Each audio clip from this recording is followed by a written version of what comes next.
So hello dear students, कैसे हैं आप सभी। आई होप आप लोग बहुत ही अच्छे होंगे। और ये आज मैं सॉल्व करवाने वाली हूँ आप लोग को यूपी ट्रिपल एससी एएनएम का जो क्वेश्चन पेपर है वो मैं सॉल्व करवाऊंगी। और इसका बिल्कुल अच्छे तरीके से चारों ऑप्शन के बारे में जानेंगे, बिल्कुल बेसिक डिटेल से हम लोग जानेंगे कि क्या क्या होता है। ठीक है, तो चलिए वीडियो को शुरू करते हैं।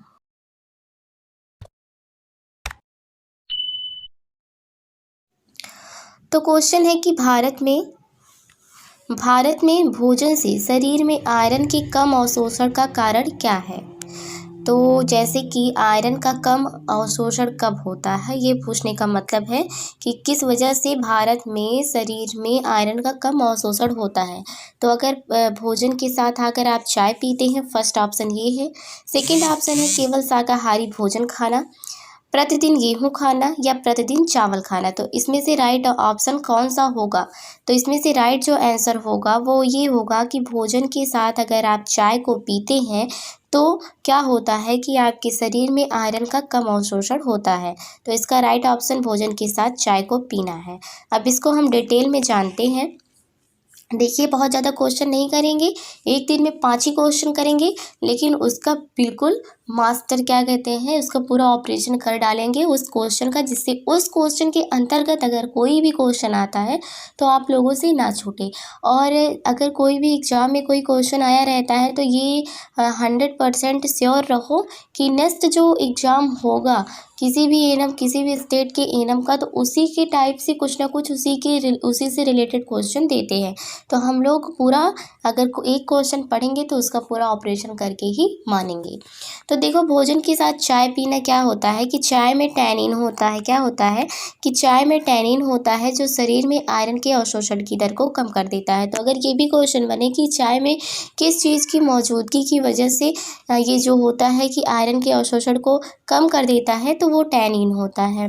टैनिन जो होता है वो आयरन, जिंक और कैल्शियम सहित कई खनिजों के अवशोषण में हस्तक्षेप करता है और अवशोषण को ये धीमा कर देता है।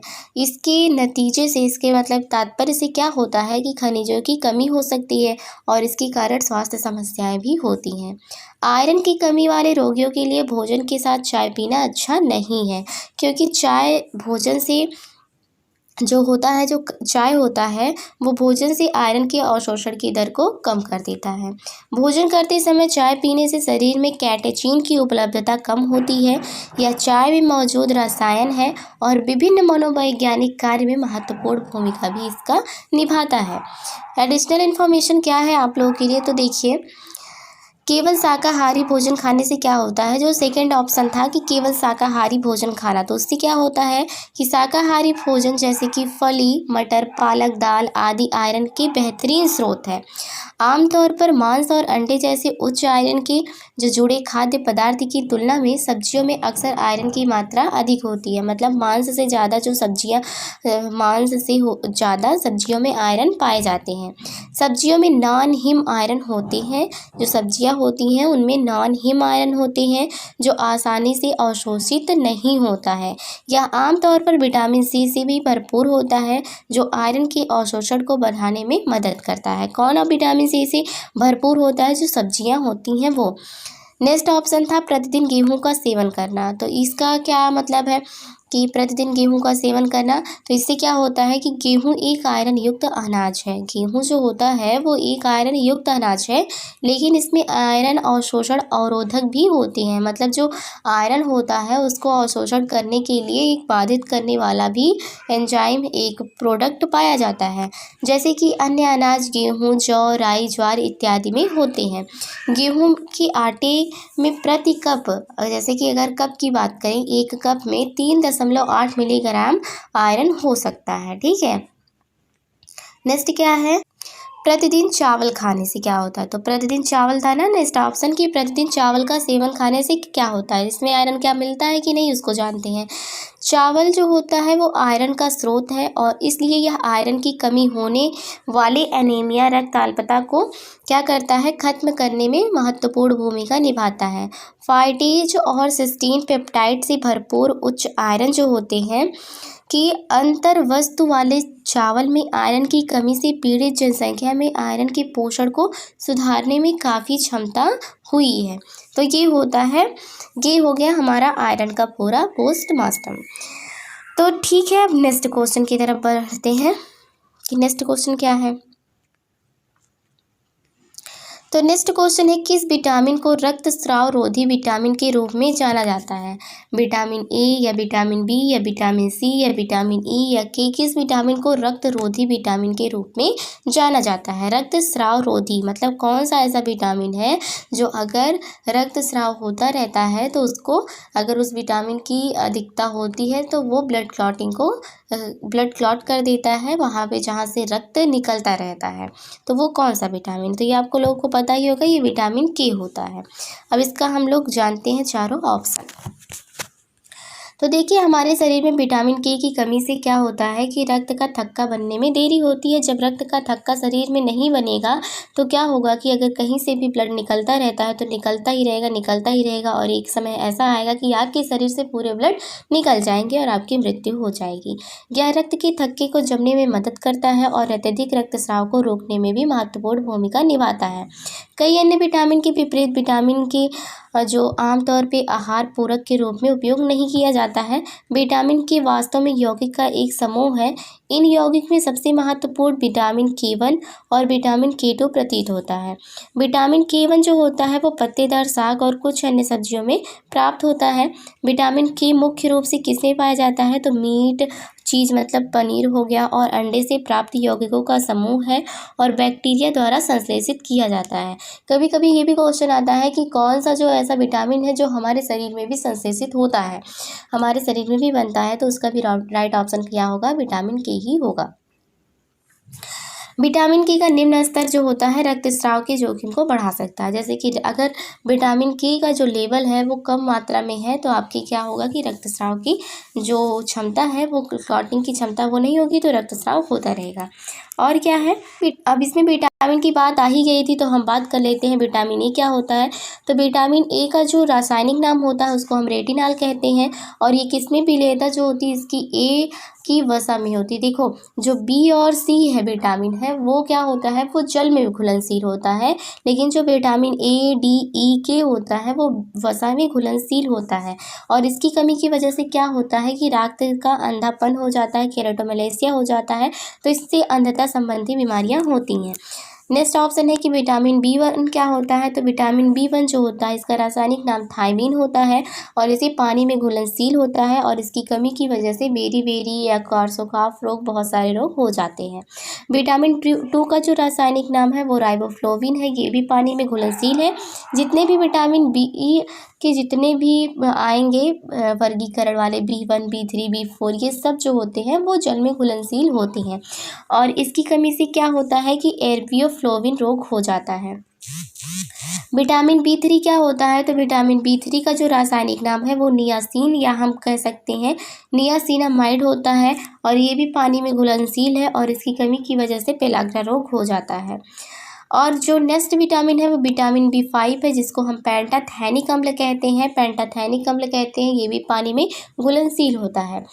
और विटामिन B6 जिसको हम कहते हैं पायरिडॉक्सिन, ये भी क्या होता है कि पानी में घुलनशील होता है और ये न्यूरोपैथी रोग को करने में सहायक होता है। विटामिन B7 का जो रासायनिक नाम है उसको हम बायोटीन कहते हैं और इसकी वजह से जो होता है आंत्रशोथ रोग हो जाता है। विटामिन B का रासायनिक नाम क्या होता है कि फोलिक अम्ल या फोलिनिकल अम्ल भी कह सकते हैं। इसमें क्या होता है कि मेगाब्लास्टिक या फिर कमी जन्म दोष की जुड़ी हुई, जिससे मतलब आप समझ सकते हैं तंत्रिका से संबंधित इसमें बीमारियां हो सकती हैं। विटामिन B2 को हम साइनोकोबालामिन जिसका रासायनिक नाम होता है और हाइड्रोक्सीकोबालामिन कह भी सकते हैं और ये भी पानी में घुलनशील होता है। ये सबसे ज़्यादा एनीमिया कॉज करने में इसका मदद करता है। विटामिन C को एस्कॉर्बिक अम्ल कहते हैं, ये भी स्कर्वी जो रोग होता है इसके लिए कॉज करता है, जिसमें कि होंठ फटे होना, ये सब बीमारियां होती हैं। विटामिन D को हम कोलेस्ट्रॉल कहते हैं, क्या कहते हैं? कैल्सीफेरॉल कहते हैं। और इसकी वजह से रिकेट्स या जैसे कि हड्डियों से संबंधित जितनी भी बीमारियां होती हैं वो विटामिन डी की वजह से ही होती हैं। विटामिन ई का जो नाम है वो टोकोफेरॉल्स है, या हम कह सकते हैं टोकोट्रिएनोलोल्स, जो कि वसा में घुलनशील होता है। ये क्या होता है कि ये जननांग संबंधी या सौंदर्यता संबंधी इसको रोग इसकी वजह से हो सकता है। और विटामिन की क्या होता है, तो विटामिन की को हम क्या कहते हैं, फिक्विनोन भी हम कहते हैं, फिक्विनोन कहते हैं। तो और ये क्या कहाँ पे होता है कि वसा में ये घुलनशील होता है, या ये रक्त प्रवाह को, जो आपने देखा कि रक्त प्रवाह को कराने में या रक्तस्राव कराने में ये मदद करता है, जैसे कि बहुत ज़्यादा रक्तस्राव इसकी कमी की वजह से होने लगता है। तो ये हो गया विटामिन का पोस्टमार्टम पूरा।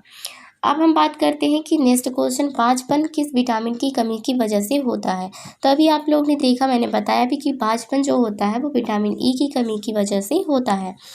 ये क्या होता है कि विटामिन के वे यौगिक जो शरीर में, जो हमारे शरीर की चयापचय गतिविधि के लिए आवश्यक है लेकिन बहुत कम मात्रा में आवश्यक होते हैं, उन्हें वो क्या होते हैं, वो एक उसका एग्जाम्पल विटामिन ई है। तो देखो, जो विटामिन होते हैं वो बहुत कम मात्रा में, तो हमारे शरीर में इनकी बहुत कम मात्रा में आवश्यकता होती है, लेकिन अगर इनकी कमी हो जाती है तो भी हमारे बॉडी में प्रॉब्लम खड़ी हो जाती है। ये ऊर्जा प्रदान नहीं करते बल्कि हमारे शरीर की ऊर्जा उपज प्रतिक्रिया को नियंत्रित करते हैं। विटामिन शब्द का अगर प्रयोग हम बात करें तो इस सबसे पहले फंक द्वारा किया गया था। वीरता के आधार पर आपने देखा है कि जो जल में घुलनशील है वो BC है, और जो वसा में घुलनशील है वो कौन कौन से हैं, वो वसा में घुलनशील ADE के हैं। अब इन सब की हम बात कर लेते हैं कि विटामिन ए के बारे में पूरा जान लेते हैं। तो देखो, विटामिन ए जो होता है वो स्टाइबंक 1919 में, इसको आप बॉक भी कह सकते हैं, विटामिन ए की खोज और करियर ने 1931 में विटामिन ए की संरचना का निर्धारण किया था। इसे एंटी इन्फेक्टिव विटामिन भी कहा जाता है। विटामिन ए को हम एंटी इन्फेक्टिव विटामिन भी कहते हैं। यह स्वस्थ दृष्टि या सामान्य दृष्टि के लिए आवश्यक होता है। यह तेज प्रकाश से नष्ट हो जाता है, इसको भी याद करना है कि यह तेज प्रकाश से नष्ट हो जाता है। इस विटामिन ए का जो मुख्य स्रोत होता है वो पीले या हरी पत्तेदार सब्जियां, गाजर, पपीता, पका हुआ आम, दूध आदि है। इसकी कमी के कारण क्या होता है कि रतौंधी रोग हो जाता है, जिसमें रोगी मंद प्रकाश में वस्तु नहीं देख पाता है, और जेरोप्थेलेमिया या केरोटोमैलेशिया जो होता है वो नेत्र की एक बीमारी है, जिसमें नेत्र गोलक की बाहरी परत की सूखापन और झुर्रियाँ आ जाता है। इसका दूसरा नाम हम रेटिनॉल भी कह सकते हैं, जिसको हम रासायनिक नाम भी कहते हैं। विटामिन डी जो नेक्स्ट ऑप्शन था, ये क्या होता है, इसे गरीब आदमी का विटामिन कहते हैं। विटामिन डी को हम गरीब आदमी का विटामिन कहते हैं। तो कभी कभी क्वेश्चन में आ जाता है कि गरीब आदमी का विटामिन किसे कहते हैं। तो गरीब आदमी का जो विटामिन है वो विटामिन डी को कहते हैं, और यह एक स्टेरॉल व्युत्पन्न है। इसका गठन जो होता है वो सूर्य के प्रकाश की उपस्थिति में त्वचा के नीचे होता है, इसलिए इसे धूप का विटामिन या एंटी रैकेट विटामिन भी कहते हैं। तो ये आपको याद करना है कि एंटी रैकेट विटामिन किसे कहते हैं, वो विटामिन डी को कहते हैं। यह मजबूत हड्डियों और दांतों के लिए आवश्यक है। DNA संश्लेषण, कैल्शियम और फास्फोरस के अवशोषण में भी ये मदद करता है।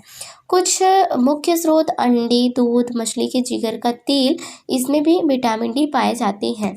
यह हड्डियों को प्रभावित करता है और क्रमशः बच्चों और वयस्कों में रिकेट्स और ऑस्टियोमैलेशिया का कारण बनता है। इसका जो दूसरा नाम है उसको हम कैल्सीफेरॉल कहते हैं। अभी आपने पहले वाले क्वेश्चन में देखा ही। विटामिन ई क्या होता है, इसे सौंदर्य या बांझपन विरोधी विटामिन के रूप में हम जानते हैं। यह एक ऑक्सीडेंट के रूप में कार्य करता है, एक ऑक्सीडेंट के रूप में कार्य करता है। एक होता है एंटीऑक्सीडेंट और एक होता है ऑक्सीडेंट। इसको मैं आपको पढ़ाऊंगी, मैं उसमें न्यूट्रिशन की क्लास में अच्छे तरीके से। जो लाल रक्त कोशिका जो होती हैं बनाने में मददगार है, और पुरुषों और महिलाओं दोनों के लिए प्रजनन प्रणाली के नियमित कार्य के लिए आवश्यक होता है। सबसे महत्वपूर्ण स्रोत वनस्पति तेल, गेहूं, कपास और पशु भोजन है। या हरी सब्जियों जैसे कि अल्फाल्फा या लेट्यूस यानी सलाद में भी पाया जाता है। तो आपको ये याद करना है कि विटामिन ई जो होता है वो सब्जियों में भी पाया जाता है और सलाद में भी पाया जाता है। इसकी कमी से मांसपेशियों को नष्ट कर देती है। इसकी जो कमी है वो मांसपेशियाँ जो होती हैं हमारी नष्ट हो जाती हैं और पुरुषों के साथ साथ महिलाओं में प्रजनन प्रणाली के अनियमित कार्य का कारण बनती है। तो इसकी वजह से प्रजनन संबंधी समस्याएं आ जाती हैं, जैसे कि बेबी ना होना, फर्टिलाइजेशन ना होना, इन सब क्रियाओं में भी ये क्या होती है, बाधा उत्पन्न हो जाती है। इसका दूसरा नाम जो होता है वो टोकोफेरॉल होता है। नेक्स्ट क्या था ऑप्शन, विटामिन के। तो विटामिन के की खोज हेनरिक डैम ने किया है 1935 में। किसने किया है? हेनरिक डैम ने 1935 में किसकी खोज की? विटामिन के की। इसे क्या कहते हैं हम? फिक्विनोन भी कहते हैं। इसे फिक्विनोन के नाम से भी जानते हैं और शरीर में कुछ जीवाणु द्वारा संश्लेषित किया जाता है। यह एक जमावट विटामिन है। कैसा है? जमावट, जो कि क्लॉटिंग करता है ना, कि जहाँ पे ब्लड निकलने लगता है तो वहाँ पे क्लॉट कर देता है। क्लॉट मतलब होता है थक्का, जमावट, तो इसीलिए इसको जमावट विटामिन है। इसलिए रक्त के थक्के जमाने में मदद करता है। फूल गोभी, पालक, टमाटर, सोयाबीन आदि इसके प्रमुख स्रोत है। कौन है? फूल गोभी, पालक, टमाटर, सोयाबीन आदि इसके प्रमुख स्रोत है। इसकी कमी से रक्त का थक्का जम जाता है और रक्तस्राव होता है। यही कारण है कि इसे एंटी हेमरेजिक विटामिन भी कहा जाता है। इसकी कमी से रक्त का थक्का जमता है और रक्तस्राव को ये रोक देता है। रक्तस्राव होता है नहीं, इसलिए गलत है, ये रक्तस्राव को रोक देता है। यही कारण है कि इसे एंटी हेमरेजिक विटामिन भी कहा जाता है। तो कभी कभी क्वेश्चन में ऐसे ना पूछ के ब्लड का थक्का वगैरह ना पूछिए, कभी कभी ये पूछ लेंगे कि एंटी हेमरेजिक विटामिन किसे कहते हैं, तो वो विटामिन के को कहते हैं। और इसका दूसरा नाम फिक्विनोन है और इसे नेफ्थविक्विनोन भी कहते हैं। क्या कहते हैं? नेफ्थविक्विनोन भी इसे कहते हैं। तो अगर आपको याद करना है तो ये भी विटामिन ए को हम क्या कहते हैं? विटामिन ए को, अच्छा इसकी बात तो हो चुकी थी। ठीक है, अब हम नेक्स्ट क्वेश्चन देखते हैं। तो वीडियो काफ़ी लंबी हो जाएगी, तो अभी आज 3 क्वेश्चन ही देखते हैं, फिर नेक्स्ट वीडियो में हम देखेंगे और सारे क्वेश्चन। इसी तरीके से हम लोग 100 क्वेश्चन को पूरा करेंगे और यकीन मानिए इस 100 क्वेश्चन में आप लोग के 100 क्वेश्चन ही, मुझे लगता है आपकी 500 क्वेश्चन तैयार होंगे, क्योंकि आपके ये जो 100 क्वेश्चन है ये 4 ऑप्शन का भी मैं बताऊँगी और सारे भी इसके अंदर जो कंटेंट रहेंगे उनको भी बताऊंगी। तो 100 क्वेश्चन के साथ आपके 500 क्वेश्चन तैयार होंगे। और आज आपके तैयार हो गए हैं 3 क्वेश्चन। 3 क्वेश्चन में मुझे लगता है आपके हो गए 4 ऑप्शन, तो 4 ऑप्शन वाले हो गए, तो 4 के 12 क्वेश्चन ये हो गए और जो विटामिन की एक्स्ट्रा नॉलेज हुई। तो आप लोगों को, आई होप आप लोगों को वीडियो इस तरीके के पसंद आ रहा होगा। और अगर आपको नई कंटेंट या फिर किसी भी तरीके की जानकारी चाहिए तो आप लोग प्लीज़ कमेंट में बताइए। और अगर आपको इस तरीके की वीडियो पसंद आती है तो भी आप बताइएगा। और अगर आपको नई तरीके की कोई वीडियो चाहिए या फिर किसी भी कोर्स से रिलेटेड वीडियो चाहिए, जैसे इनम चीनम से फर्स्ट ईयर या सेकेंड ईयर से रिलेटेड कुछ भी जानकारी चाहिए, तो आप लोग प्लीज़ कमेंट में ज़रूर बताइएगा। तो चलिए अब आपसे कुछ मैं क्वेश्चन करती हूँ कि सबसे पहले मैं पूछती हूँ कि विटामिन के का रासायनिक नाम क्या होता है, ये आपको कमेंट में बताना है। और विटामिन ए की कमी की वजह से कौन सा रोग होता है ये भी आपको कमेंट में बताना है। चलिए मिलते हैं नई वीडियो के साथ, तब तक के लिए जय श्री राम।